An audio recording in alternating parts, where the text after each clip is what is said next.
이사야서 40장 9절로 11절 말씀을 중심으로 너희의 하나님을 보라는 제목으로 함께 은혜를 나누겠습니다.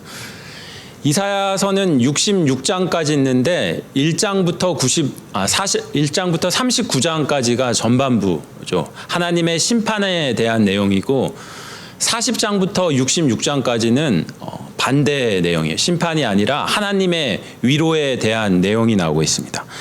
특별히 이 40장부터 66장까지 말씀을 이렇게 묵상하시면은 정말 너무 은혜롭고 특별히 지치고 힘들 때 얼마나 힘이 되는 말씀인지 모릅니다. 저도 이 40장부터 이사야 66장까지 이렇게 묵상할 때마다 새 힘을 얻고 하나님께서 주시는 위로와 평안을 느끼는 것을 날마다 경험할 수 있습니다. 여러분들이 이민 생활에 지치고 힘드실 때마다 이 이사야서 후반부를 묵상하시면 하나님의 특별한 위로와 소망의 약속으로 독수리가 날개치며 올라간 같은 새 힘을 얻게 될 줄로 믿습니다. 하나님께서 이사야를 통해서 선지자 이사야를 통해서 메시지를 주십니다. 그 메시지가 후반부의 첫 장인 40장에 4가지로 나오고 있습니다. 첫 번째 메시지는 1절에 나오는데요. 내 백성을 위로하라고 말씀하십니다. comfort, 위로하라. 포로 생활에 지쳐 희망이 없는 이스라엘 백성들에게 하나님이 오셔서 내 백성을 위로하라고 말씀하십니다. 두 번째 이사야 선지자를 통해서 주시는 메시지는 3절에 나오는 여호와의 길을 예비하라입니다. prepare, 예비하라죠. 구원의 하나님이 능력을 가지고 오심으로 너희는 광야에서 너의 지금 처지는 광야지만 그 광야에서 여호와의 길을 예비하라고 말씀하십니다. 우리에게 주시는 말씀 같습니다. 광야란 물과 양식이 없는 곳입니다. 길을 만들어도 모래로 덮이는 곳이죠. 그 광야에 하나님께서 오시도록 길을 만들고 대로를 만들라고 하십니다. 낮은 골짜기는 높이고 높은 산과 언덕은 깎아서 낮게 하고 굽어진 길은 바르게 하고 울퉁불퉁한 길은 평탄하게 만들어서 여호와의 길을 예비하라고 말씀하십니다. 하나님께서 이사야를 통해서 주시는 세 번째 메시지는 6절에 나오는 외치라입니다. 외치라, cry out.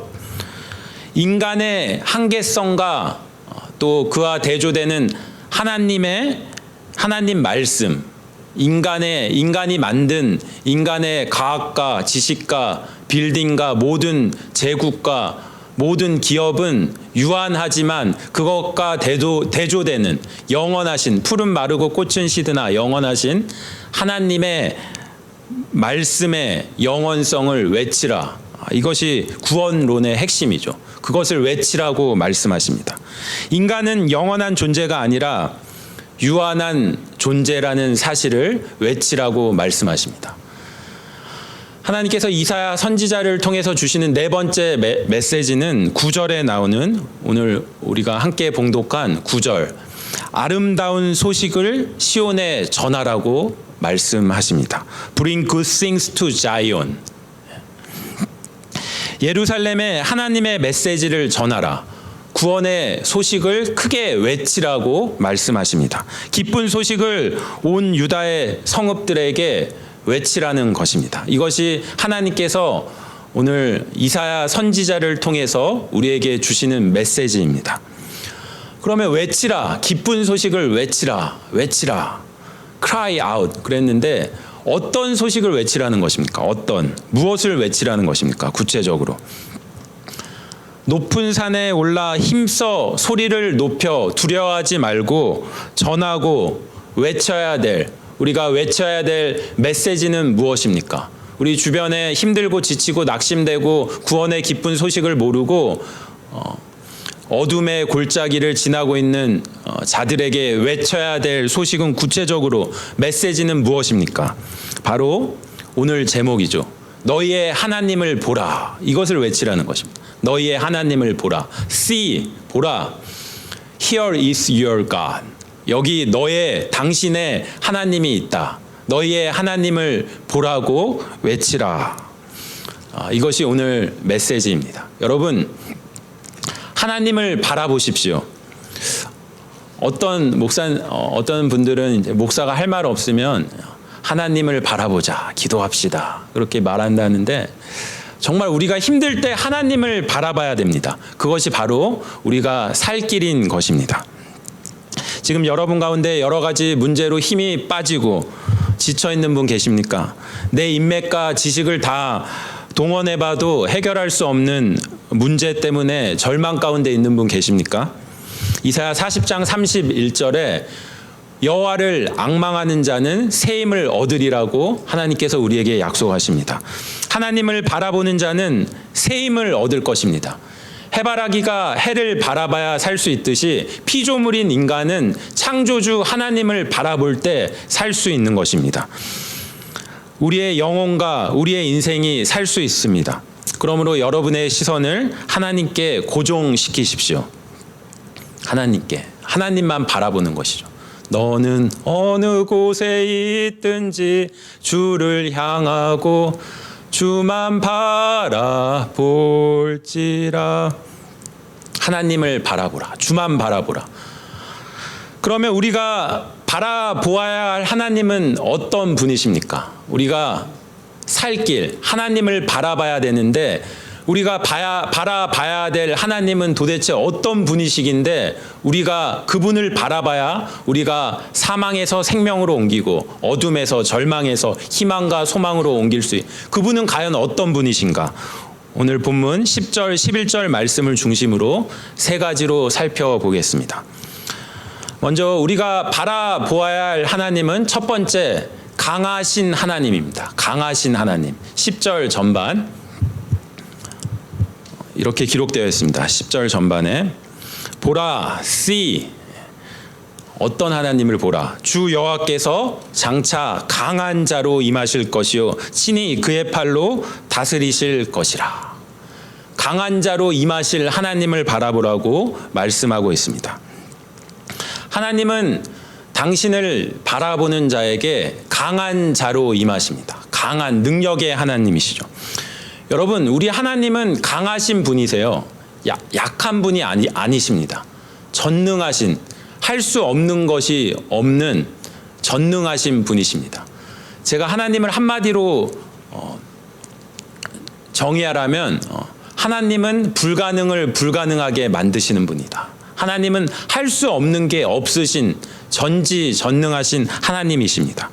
여러분 가운데 지치고 낙심된 분이 계시다면 이 하나님을 바라보십시오. 그때 그 하나님의 능력에, 강한 하나님의 능력이 여러분에게 임할 줄로 믿습니다. 우리 하나님은 홍해를 가르신 분이십니다. 하나님은 광야에서 아무것도 없고 다 죽게 된 광야에서 40일 동안 하늘에서 만나를 줘서 당신의 백성을 먹이신 분이시죠. 병든 자를 낫게 하시고 포로된 자를 자유케 하시는 분이십니다. 요즘은 학문이 고도로 발달해서 과학자들이 정말 하늘과 땅과 또 바다에 대해서 많은 것을 알아냅니다. 그래서 우주선을 쏘아 올려서 화성까지 보내고 있고, 또 의학도 고도로 발달해서 예전 같으면 100% 죽는 병들도 이제는 수술 한번 받으면 간단히 완치가 되는 그런 의술도 뛰어나게 발달한 그런 지경에 이르렀습니다. 그런데 인간이 아무리 똑똑하고 지식이 발달해서 그 하늘과 땅과 바다 또 인간에 대해서, 우리 신체에 대해서 아무리 잘 안다고 할지라도 하늘과 땅과 바다와 인간을 창조하신 분이 있다면 그것을 만든 분이 더 대단합니까? 아니면 그것에 대해서 많이 아는 사람이 더 대단합니까? 그것에 대해 아는 사람보다 그것을 만든 사람이 더 대단한 것이죠. 우리 하나님은 하늘과 땅과 바다와 인간을 창조하신 하나님이십니다. 전지전능하신 하나님이십니다. 이 능력의 하나님을 바라보는 자에게 하나님께서 강한 자로 임하심을 믿으시기 바랍니다. 그 하나님께서 지금도 이 세상을 통치하시고 우리를 다스리고 계십니다. 10절에 친히 그의 팔로 다스리실 것이라 이렇게 기록되었죠. 여러분, 우리가 사는 세상이 엉망진창으로 막 돌아가는 것 같지만 그렇지 않습니다. 세상은 요지경이 아닙니다. 역사의 주관자 되신 하나님, 사버린 갓, 이 주권자 하나님께서 통치하고 다스리시고 있습니다. 하나님은 우리의 생사하복을 주관하시는 분이시죠. 우리가 뭐 잘나서 우리가 마음대로 가난할 수도 있고 부가 될 수도 있고 더 살 수도 있고 우리 마음대로 죽을 수도 있을 것 같지만 우리 생사하복을 주관하시는 분은 하나님이신 것입니다. 사무엘상 2장은 한나의 기도로 유명한 장인데 6절 7절에서 이 생사하복의 하나님을 한나가 이렇게 고백하고 있습니다. 여호와는 죽이기도 하시고 살리기도 하시며 수월에 내리게도 하시며 거기에서 올리기도 하시는도다. 여호와는 가난하게도 하시고 부하게도 하시며 낮추기도 하시며 높이기도 하시는도다. 우리의 생사하복을 주관하시고 역사의 주관자 되신 여호와를 바라보는 자에게 우리 하나님께서 강한 자로 임하심을 믿으시기 바랍니다. 세상의 유혹 시험이 내게 몰려올 때 나의 힘으론 그것들 모두 이길 수 없네. 거대한 폭풍 가운데 위축된 나의 영혼 어찌할 바를 몰라 헤매이고 있을 때 주를 찬양 손을 들고 찬양 전쟁은 나에게 속한 것 아니니 주를 찬양 손을 들고 찬양 전쟁은 하나님께 속한 것이니. 제가 찬양은 잘 못하는데 시험이 닥쳐올 때 기가 막힌 절망에 빠질 때 저도 많이 있죠. 그럴 때 항상 부르는 찬양입니다. 여러분에게 시험이 닥쳐올 때 나의 힘으로는 그 시험을 이길 수 없습니다. 나는 연약하기 때문에 이길 수 없지만 강하신 하나님을 바라보십시오. 여러분의 문제를 기가 막힌 절망 아침에 생각만 해도 기가 막힌 문제를 만났다 할지라도 그 문제를 하나님께 맡기십시오. 그때 하나님께서 강한 능력으로 임하실 것입니다. 시편 55편 22절 내 짐을 여호와께 맡기라. 그가 너를 붙드시고 의인의 요동함을 허락하지 아니하시리라. 또 출애굽기 14장 14절에 이렇게 기록되었습니다. 여호와께서 너희를 위하여 싸우시리니 강하신 여호와께서 너희를 위하여 싸우시리니 너희는 가만히 있을지니라. 아멘.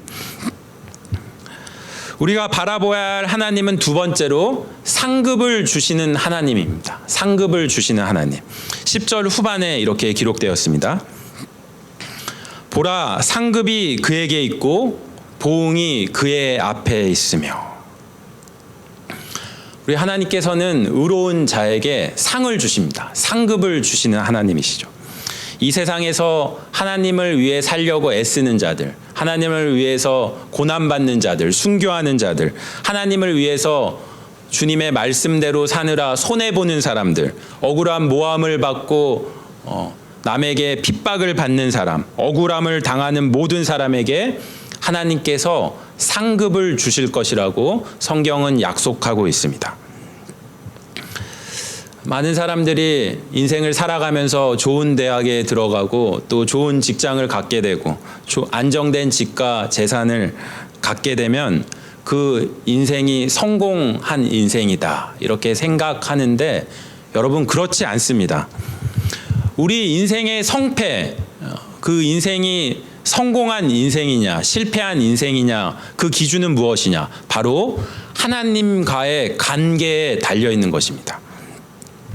아무리 세상에서 성공한 것 같아도 하나님을 모르고 하나님과의 관계가 잘못되어 있으면 그 인생은 실패한 인생입니다. 잠깐 있다가 가는 세상에서 아무리 부유하게 지낸다 할지라도 잠시 후에 영원히 타는 불구덩이에 들어가게 될 것인데 그것이 어떻게 성공한 인생이겠습니까? 반면에 세상에서 아무리 가난하다 할지라도 하나님과의 관계가 바로 된 사람은 성공한 인생인 것입니다. 그러므로 무엇보다 하나님과의 바른 관계를 갖는데 여러분의 인생의 목표를 두시기 바랍니다. 한번 따라 하시겠습니다.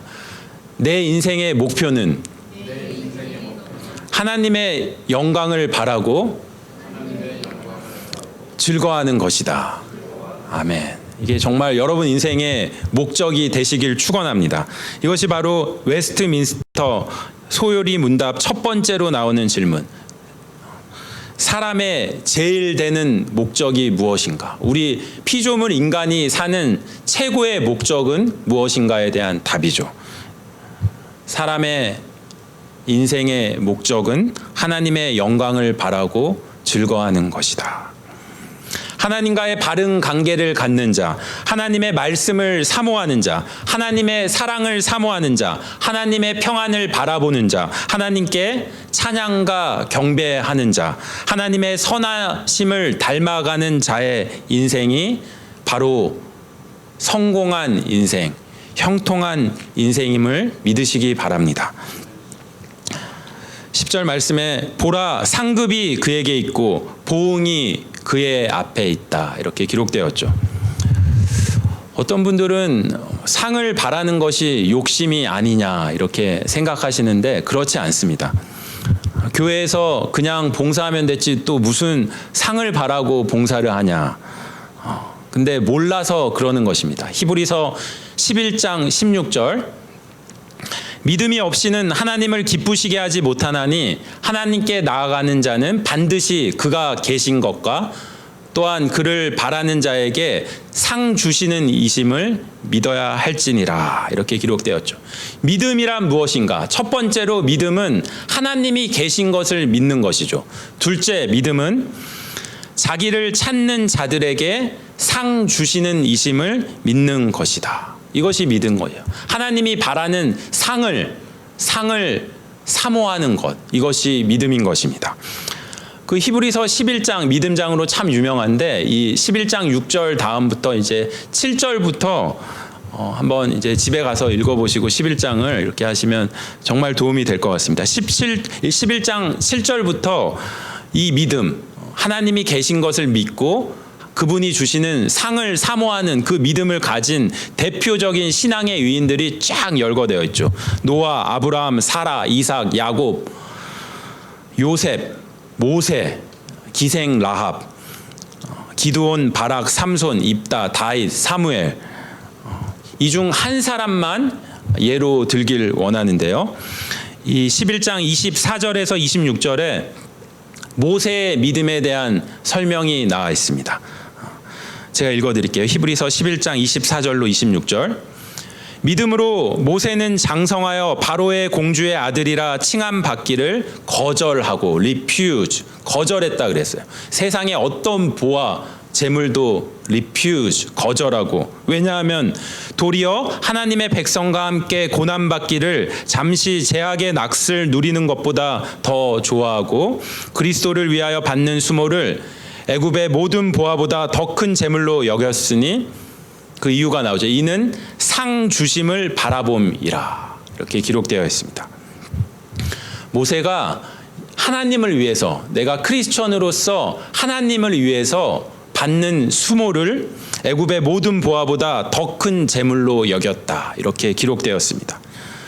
당시 지금은 미국이지만 그 당시에 최강대국은 애굽이었는데 애굽의 그 왕자 모세는 모든 보아를 마음껏 쓸 수 있었습니다.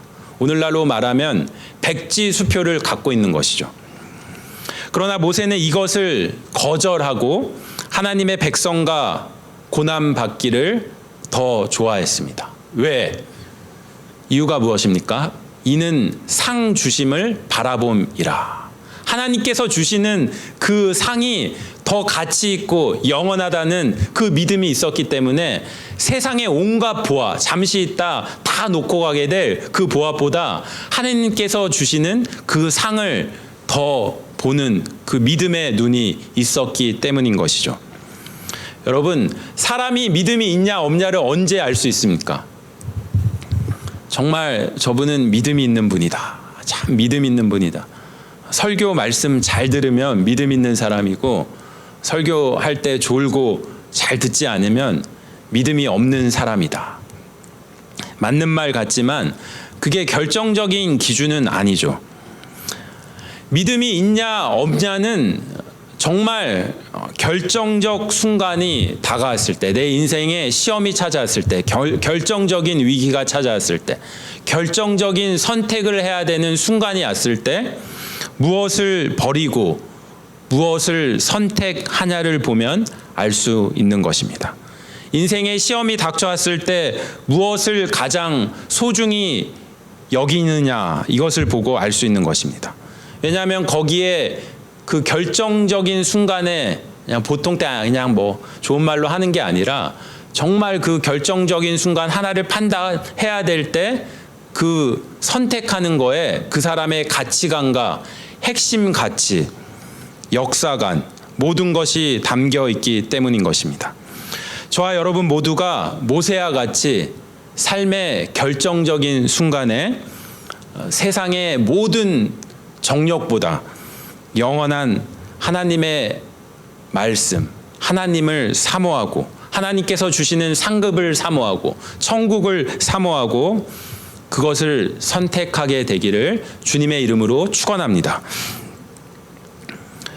우리가 바라보아야 할 하나님은 세 번째로 목자이신 하나님이십니다. 목자이신 하나님. 10절에서는 하나님을 강한 하나님으로 묘사하고 또 상급과 보응을 주시는 하나님으로 묘사했는데 11절에서는 약간 다른 분위기죠. 하나님이 조금 다른 모습으로 묘사되고 있습니다. 좀 더 부드럽고 인자한 모습으로 묘사되고 있습니다. 병들고 지치고 어리고 철없는 어린 양에게 푸른 풀을 먹이시고 잔잔한 시내로 인도하시는 그런 인자하신 하나님으로 묘사되고 있습니다. 11절 말씀.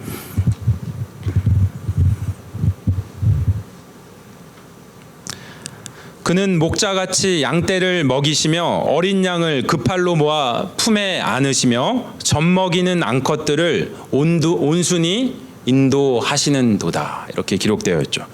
마치 우리가 시편 23편, 요한복음 10장 말씀을 보면 선한 목자, 우리를 인도하시는 날마다 푸른 초장으로 인도하시는 그 선한 인자하신 그 목자가 나오는데 그 아름다운 하나님의 모습을 우리 이사야 40장 11절에서도 우리가 볼 수가 있는 것입니다.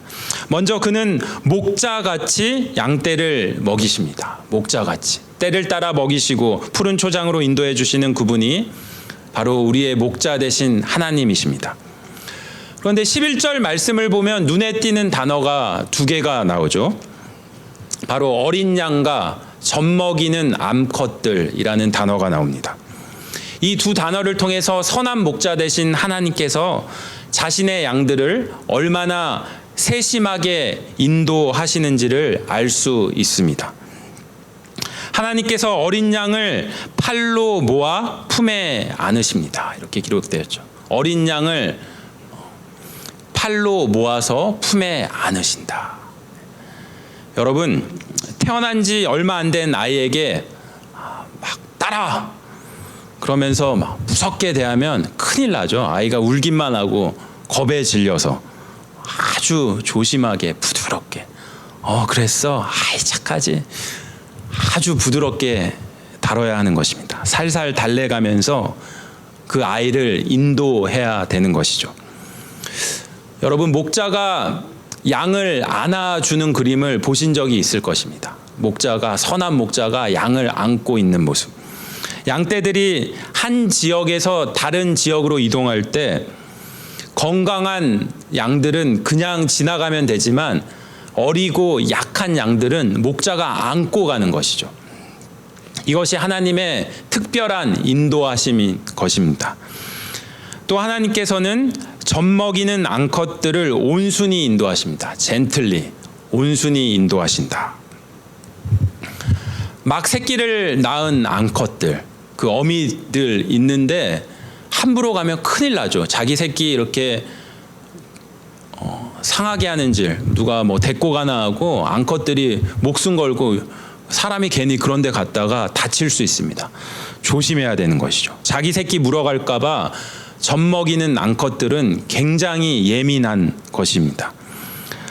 사람도 임신해서 아이를 출산하게 될 때 남편은 너무나 그냥 좋기만 하는데 아내는 산후 우울증이 생길 정도로 굉장히 예민한 상태에 빠진 것입니다. 그래서 어떤 아내는 임신과 출산 기간이 너무 힘들고 예민해지니까 옆에 있는 남편 따귀를 때렸다, 이런 얘기도 종종 들을 수 있는데, 하여간 그 순간에는 굉장히 조심해야 돼요. 아내가 예민해 있기 때문에 그 순간에 막 몸 힘들고 그러는데 이거 해 저거 해 막 시키고 그러면은 평생 밥도 안 해주고, 또 여자들은 오래 가잖아요. 평생 구박받는 거죠. 우리 하나님께서 이렇게 예민한 자녀들이 있는데 예민한 자녀들을 온순히 인도하시리로다. 하나님께서 부드럽게 인도하신다고 그렇게 기록되었습니다. 이 말은 우리 각자의 형편에 따라서 응답하시는 하나님이시라는 뜻입니다. 하나님은 공평하시면서도 차별성이 있는 하나님이십니다. 어떤 때는 약자에게 더 은혜를 베푸시는 하나님이십니다. 병든 자에게 더 사랑을 주시고 관심을 갖는 하나님이십니다. 하나님은 사람이 많아도 한 사람, 당신의 형편을 잘 아시는 나의 하나님, 우리의 하나님, 여러분의 하나님, 모든 사람의 하나님이 아니라 바로 나의 하나님이신 것입니다. 저는 주만 바라볼지라, 이 찬양을 굉장히 좋아하는데 거기에 이런 가사가 나옵니다. 하나님 사랑의 눈으로 너를 어느 때나 바라보시고, 하나님 인자한 귀로서 언제나 너에게 기울이시니, 어두움에 밝은 빛을 비춰주시고 너의 작은 신음에도 응답하시니, 너는 어느 곳에 있든지 주를 향하고 주만 바라볼지라. 우리 하나님께서는요, 우리 아주 작은 그 신음, 정말 어떤 사람에게는 말할 수도 없을 것 같은 그 자기만의 또 고통이 있지 않습니까? 그 작은 신음에도 응답하시는 선한 목자 되신 하나님이십니다. 어린 양을 그 팔로 품에 안아 품으시고 젖 먹이는 암컷들, 예민한 사람들도 온순히 젠틀리, 친절하게, 부드럽게 인도하시는 하나님이십니다. 오늘 메시지는 바로 그 하나님, 선한 목자 되신 우리를 인도하시는 그 하나님을 바라보라는 것입니다. 그 하나님을 바라볼 때 우리에게 소망이 있고 살 길이 있다는 것입니다. 그 하나님을 앙망하라는 것입니다. 너는 어느 곳에 있든지 주를 향하고 주만 바라볼지라. 저는 이사야 40장 31절 말씀을 나누며 오늘 설교를 마치려 합니다. 오직 여호와를 앙망하는 자는 새 힘을 얻으리니 독수리가 날개치며 올라간 같을 것이요, 다른 박질하여도 곤비하지 아니하겠고 걸어가도 피곤하지 아니하리로다. 힘들고 어려운 일이 있을 때, 인생에서 정말 쓰러져 눕고 싶을 때 이 말씀이 얼마나 힘이 되는지 모릅니다. 우리 인생의 경주를 하다 보면은 정말 전속력으로 단기전 승부가 있죠. 뛰어가야 되는 단기전 승부도 있고, 천천히 오랜 시간 인내력을 갖고 걸어가야 되는 장기전 승부가 있는 것입니다.